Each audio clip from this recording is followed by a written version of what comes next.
Many years ago, there lived in Dumaguete a poor tuba seller named Banog, who made his daily rounds to the houses just as the milkman does in far-off America. But instead of a rattling wagon, he had only a long bamboo from which he poured the drink, and in place of sweet milk, he left the sap of the coconut tree.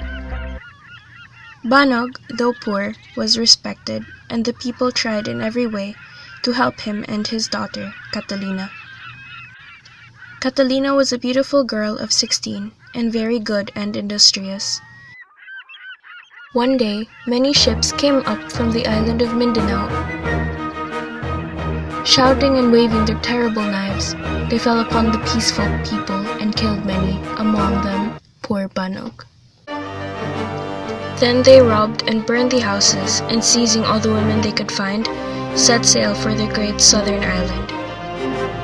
Suddenly, Catalina sprang into the water, and a wonderful thing occurred, for instead of sinking, she walked lightly over the waves toward the distant shore. With her eyes still fixed above, she walks through the burning town and along the road to Dalugdog, the Thunder Mountain that lies behind Dumaguete. On Dalugdog, there lived a terrible Sigbin. It ate anyone who came near its home. So when the people saw Catalina start to climb the mountain, they begged her to come back. She paid no heed to their cries, however, but went up higher and higher, till she was merely a speck on the mountainside. All at once, she seemed to stop and raise her hands.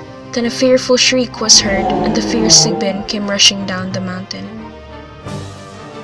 It appeared to be greatly frightened, for it took tremendous leaps and screamed as if in terror. It cleared the narrow channel and disappeared among the mountains of the island of Cebu. Several years passed in peace, and then again, the Moro boats came up from Mindanao. The men hurriedly gathered on the beach to meet them. This time, the Moros had no quick and easy victory for the Visayans, armed with bolos and remembering their lost wives and sisters, fought furiously, and for a time drove the enemy before them. Suddenly, a bridge of clouds unfolded from Dalugdog to the town, and across it came the lost Catalina, holding a beehive in her hands. She spoke, and thousands of bees flew from the hive to the ground. Again she spoke and waved her hand, and the bees changed into little black men, who charged the Moros and killed every one of them.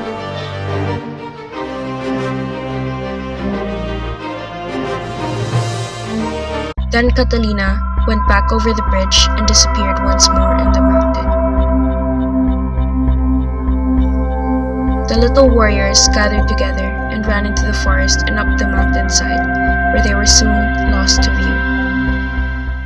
Such is the story of Catalina. Since that time, Dumaguete has been safe from the Moros. The Sigbin has never returned to Negros. It still lives in the mountains of Cebu, and the people are so afraid of it that they lock themselves in their houses after dark. Up in the mountains of Negros live the little black men. They are called Negritos and are very savage and wild. The savior of Dumaguete still lives in Dalugdog and is worshipped by the people. And in the town, now grown into a big, busy city, the old people for years to come will tell their grandchildren the story of Catalina.